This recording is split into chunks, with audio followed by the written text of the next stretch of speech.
ईद के दिन सुबह मिठाई बनाने के लिए माँ फातिमा रदी अल्लाह अन्हा बहुत ही मसरूफ थी। आटा गूंथने और दीगर तैयारियों में लगी हुई थी क्योंकि सुबह ही सारे काम पूरे करने थे। दूसरी तरफ 8-10 साल के मासूम से दो भाई अपना खेल छोड़कर माँ के पास आ गए। उनके मासूम लहजे में एक सवाल था, अम्मा तुम्हें याद नहीं, आज ईद है, जरा बाहर आकर देखो तो सही।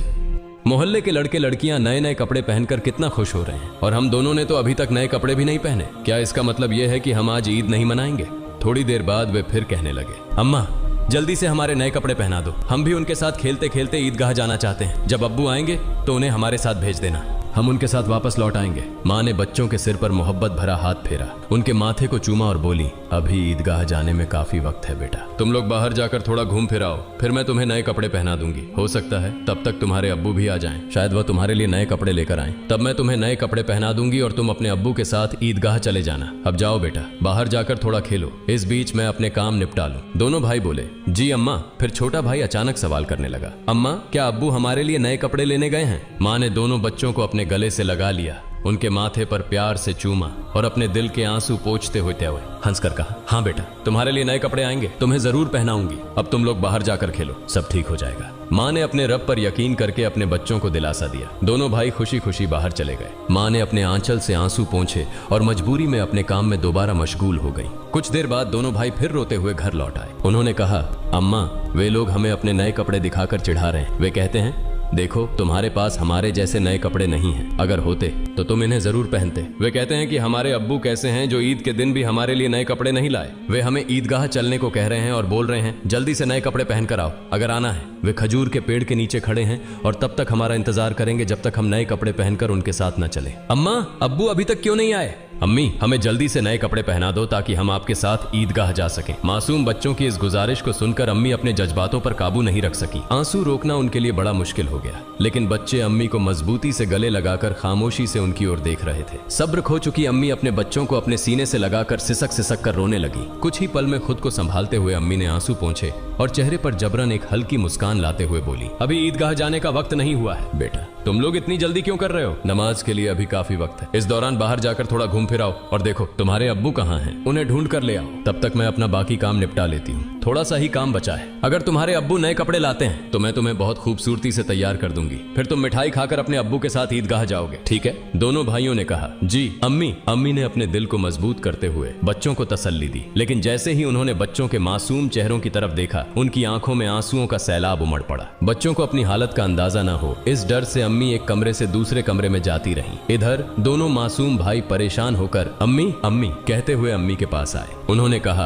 अम्मी हम अब्बू को ढूंढने जा रहे हैं। अम्मी ने रूंधे गले से कहा, हाँ जाओ। उनकी आवाज में छुपा दर्द बच्चे समझ नहीं सके। बड़े भाई ने अफसोस जताते हुए कहा, अब्बू कहाँ होंगे? छोटे भाई ने बड़े भाई से पूछा, अब्बू कहाँ गए? बड़े भाई ने जवाब दिया, पता नहीं, चलो इधर उधर ढूंढते हैं। छोटे भाई के कंधे पर हाथ रखते हुए दोनों भाई अब्बू की तलाश में निकल पड़े। इधर अम्मी अपने दिल का दर्द कम करने का कोई रास्ता नहीं पा रही थी। उनकी बेचैनी और बढ़ गई। वह सोचने लगी, मैं अपने मासूम बच्चों को कैसे बताऊं कि आज उन्हें नए कपड़े पहनाने की सामर्थ्य हमारे पास नहीं है, फिर भी उन्हें कैसे तसल्ली दूं? और आज तो ईद का दिन है, वे मेरी बात क्यों मानेंगे? या अल्लाह तुम्हारे अलावा कोई सहारा नहीं। ईद के लिए जो मिठाई बनाई है वह भी कई दिनों तक थोड़ा थोड़ा गेहूं बचाकर तैयार की है, उसी से हलवा और रोटी बनाई है, लेकिन नए कपड़े कहां से लाऊं? या अल्लाह ये बोझ क्यों डाल दिया इस अम्मी के सिर पर? तुम तो सबकी हालत जानते हो, मैं इन मासूम बच्चों को कैसे समझाऊं? या अल्लाह तुम रहमदिल और सर्वशक्तिमान हो, झूठ बोलना गुनाह है, यह जानते हुए भी मैं अपने बच्चों को झूठे दिलासे और उम्मीद देकर बहला रही हूँ, लेकिन अब मैं क्या करूँ ये तो बता दो। हे अल्लाह तुम मुझे रास्ता दिखाओ, तुम मेरे गरीब पति की हालत जानते हो, तुम गरीबों के हालात से वाकिफ हो, हे रहमान हे रहीम। यह कहते कहते माँ रसोई में चली गईं और जोर जोर से चक्की चलाने लगी। चक्की के घुर्र घुर्र की आवाज के साथ उनके दिल का दर्द भी बाहर आने लगा।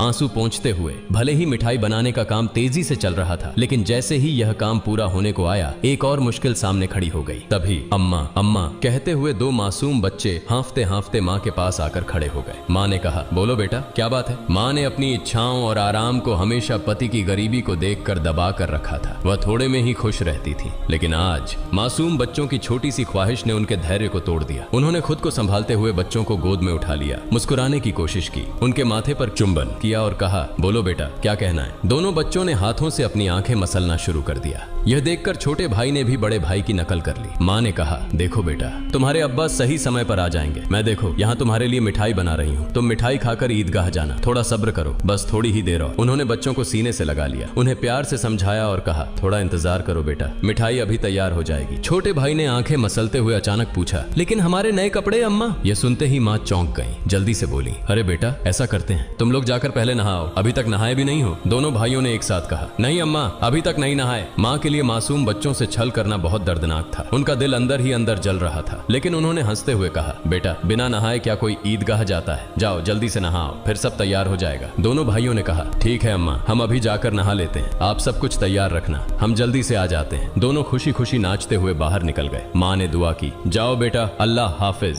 बच्चे तो चले गए, लेकिन माँ के दिल में चिंता और गहरी हो गई। उनका दिल जैसे एक अथाह सागर में डूब रहा था। माँ सोचने लगी, जब वे वापस आएंगे और कहेंगे, हमें नए कपड़े पहनाओ, हम ईदगाह जाएंगे, तब मैं क्या करूंगी? माँ का मन अब और नहीं संभल सका, उनकी आंखों से आंसू फूट पड़े। उन्होंने सजदे में गिरकर अल्लाह से दुआ की, हे अल्लाह, तुम ही मेरा सहारा हो, तुम इस बेबस माँ की मदद करो, तुम मुझे इस स्थिति से बाहर निकालो। हे अल्लाह, तुम्हारे अलावा मेरा कोई नहीं है, मुझे राहत दो, इस स्थिति से मुक्ति दो। इसके बाद माँ किसी उन्मादी की तरह बोलने लगी, हे अल्लाह, तुम तो बच्चों की माँ का दिल समझते हो। 3 बार इन मासूम नासमझ बच्चों को बहला फुसलाकर मैंने किसी तरह संभाल लिया, लेकिन अब क्या करूं, अब क्या कहूं? तुम ही मुझे रास्ता दिखाओ, हे अल्लाह, तुम ही मुझे सहारा दो, तुम सर्वशक्तिमान हो, तुम सब कर सकते हो। फिर उन्होंने जोर से चिल्लाते हुए कहा, तुम सब कर सकते हो अल्लाह, तुम सब कर सकते हो। उधर नहाने के बाद दोनों भाई खुशी खुशी हाथ में हाथ डाले घर की ओर चल पड़े। कुछ ही देर में दोनों भाई हंसते खेलते घर पहुंचे और जोर से आवाज देने लगे, अम्मा अम्मा, हम आ गए अम्मा। लेकिन माँ की ओर से कोई जवाब नहीं आया। छोटा भाई बड़ी मासूमियत से अपने बड़े भाई की ओर देखने लगा और पूछा, भैया माँ बोल क्यों नहीं रही हैं? क्या माँ सो रही हैं? बड़ा भाई छोटे भाई को अपनी बाहों में लेकर उसे दिलासा देने लगा, रुको मैं देखता हूँ। जैसे ही बड़ा भाई माँ को जगाने के लिए हाथ बढ़ाने वाला था, उसी समय दरवाजे पर जोर से खटखटाने की आवाज आई।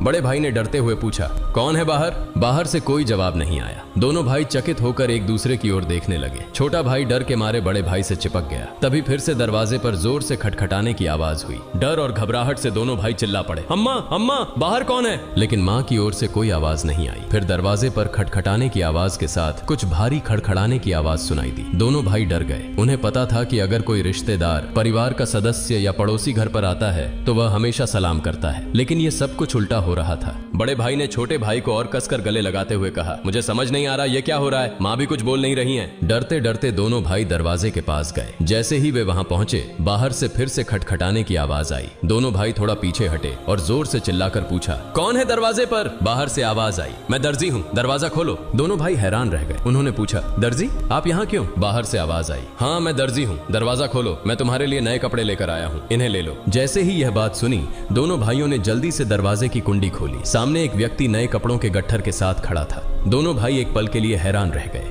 दर्जी ने कपड़े उनकी ओर बढ़ाए। बड़े भाई ने झटपट सारे कपड़े अपने हाथों में ले लिए और छोटे भाई का हाथ पकड़कर तेजी से दौड़ते हुए माँ के पास पहुंचा। उस समय माँ अब भी संभल नहीं पाई थी, वह गुपचुप आंसू बहा रही थी। दोनों भाई बोले, अम्मा अम्मा, देखो दर्जी हमारे लिए कितने सुंदर सुंदर नए कपड़े लेकर आया है, जल्दी से हमें कपड़े पहनाओ, हम ईदगाह जाएंगे। बड़े भाई की बात सुनते ही छोटा भाई भी चहकते हुए बोला, हाँ अम्मा जल्दी करो, अगर देर हो गई तो हमें नमाज का समय नहीं मिलेगा। माँ यह सुनकर हैरान रह गई। कुछ पल के लिए बच्चों की ओर देखा और उन्हें गले लगाकर फूट फूट कर रोने लगी। इसके तुरंत बाद उन्होंने बच्चों को छोड़ दिया और सीधे सजदे में गिर गईं। उन्होंने कहा, है अल्लाह, तुम्हारी महानता को कौन समझ सकता है। उन्हें तुरंत समझ में आ गया कि जो व्यक्ति नए कपड़े लेकर दर्जी बनकर आया था वह वास्तव में दर्जी नहीं था, निश्चित ही वह अल्लाह के भेजे हुए फरिश्तों में से एक था। माँ सजदे से उठी और जल्दी से बच्चों से बोली, जाओ बेटा जाओ, उसे मेरा सलाम कह देना और कहना कि वह आज हमारे घर से विदा हो जाए। लेकिन बच्चों को यह बात याद ही नहीं रही। दोनों भाई नए कपड़े पाकर इतने खुश थे कि उनकी खुशी का ठिकाना नहीं रहा। माँ ने बच्चों को देख उनके सिर और पीठ पर हाथ फेरकर उन्हें गोद में लेकर प्यार किया और माथे पर चूमा। फिर हल्के से डांटते हुए कहा, बेटा क्या तुम अभी तक नहीं गए? दर्जी साहब को क्या लगेगा? वे सोचेंगे कि इस घर के लोग कितने बदतमीज हैं। मेहमान बाहर दरवाजे पर खड़ा है और तुम यहाँ मस्ती कर रहे हो। तुमने उसे भूल ही गए, यह तो बहुत बड़ा गलत व्यवहार है। तुरंत जाओ, उसे मेरा सलाम पहुंचाओ और कहना कि वह आज हमारे मेहमान बने। जाओ बेटा, उन्हें बैठक में आराम से बैठने के लिए कहो। बिना देरी किए दोनों भाई दरवाजे की ओर भागे, लेकिन तब तक दर्जी घोड़े पर सवार होकर घर से बहुत दूर निकल चुका था। दोनों भाई जोर से चिल्लाने लगे, दर्जी साहब, ओ दर्जी साहब, अम्मा ने आपको सलाम कहा है, जल्दी वापस आइए, आज आप हमारे घर दावत पर आइए, हम बैठक का दरवाजा खोल रहे हैं। लेकिन दूर से हवा के साथ जवाब आया, अपनी अम्मा और अब्बा को मेरा सलाम देना, किसी और समय मिलने आऊंगा, अस्सलामु अलैकुम। दोनों भाई दौड़ते हुए माँ के पास आए और सब कुछ बता दिया।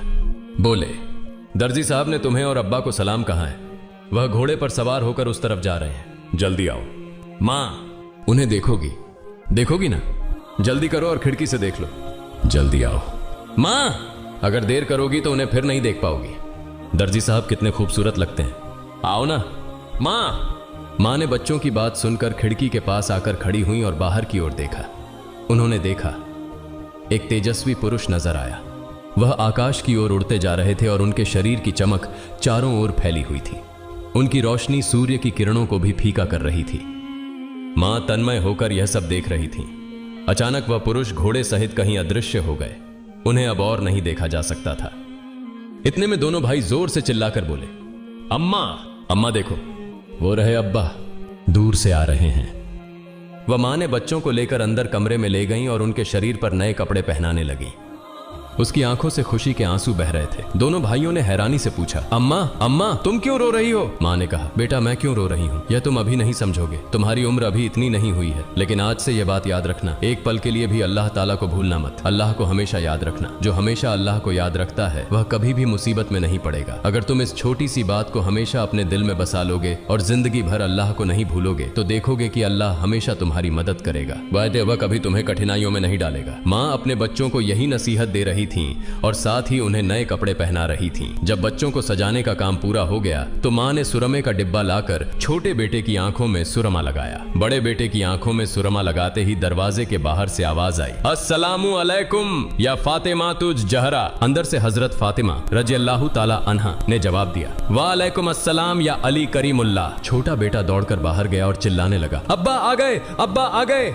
बड़ा बेटा बाहर जाने ही वाला था, लेकिन मां ने उसे रोक लिया क्योंकि उसकी आंखों में सुरमा लगाना बाकी था। मां थोड़ी गुस्से में बोली, बैठो बैठो, पहले सुरमा लग जाने दो। इस बीच छोटा भाई अपने अब्बा का हाथ पकड़कर अंदर ले आया। तब तक बड़े भाई की आंखों में सुरमा लगाया जा चुका था। दोनों बेटों को देखकर अब्बा हैरान हो गए और बोले, यह क्या, इतने सुंदर कपड़े ये कहां से आए? फिर दोनों भाइयों ने अपनी माँ और अब्बा को गले लगाकर खुशी जताई। हजरत फातिमा रज़ियल्लाहु ताला अन्हा ने बच्चों की आवाज शांत कराते हुए हजरत अली रज़ियल्लाहु ताला अन्हु को सारी घटना सुनाई। हजरत अली रज़ियल्लाहु ताला अन्हु जैसे ही यह बात सुनी सजदे में गिर गए और बोले, हे अल्लाह, तुम्हारे लिए कुछ भी असंभव नहीं है। तुम महान हो, असीम हो, तुम दयालु और सर्वशक्तिमान हो। सजदे से उठकर उन्होंने हजरत फातिमा रज़ियल्लाहु ताला अन्हा से कहा, जो दर्जी बनकर बच्चों के लिए कपड़े लाए, क्या तुम उन्हें पहचानती हो? क्या तुमने जान लिया कि वह कौन थे? हजरत फातिमा रज़ियल्लाहु ताला अन्हा ने कहा, नहीं, लेकिन इतना निश्चित है कि वह अल्लाह के किसी भेजे हुए फरिश्ते थे, इसमें कोई शक नहीं। हालांकि यह मेरी अपनी धारणा है। हजरत अली रज़ियल्लाहु ताला अन्हु ने कहा, हाँ, तुमने सही कहा, यह अल्लाह की महिमा है। वह हजरत जिब्राइल अलैहिस्सलाम थे। हजरत फातिमा रज़ियल्लाहु ताला अन्हा की जुबान से अचानक जोर से निकला, अल्लाहु अकबर। यह कहते हुए वह भी सजदे में गिर गईं। उन्हें देखकर हजरत हसन और हजरत हुसैन रज़ियल्लाहु ताला अन्हुमा भी अपनी माँ के पास गए और उनका हुबहू अनुसरण करते हुए सजदे में गिर गए। प्रिय दर्शकों, आशा है कि आपको यह वीडियो पसंद आया होगा। अगर अच्छा लगा हो तो इसे लाइक और शेयर करें ताकि अन्य मुस्लिम भाई बहन भी इसे जान सकें। और इस तरह की और वीडियो पाने के लिए हमारे चैनल को सब्सक्राइब करें। अस्सलामु अलैकुम।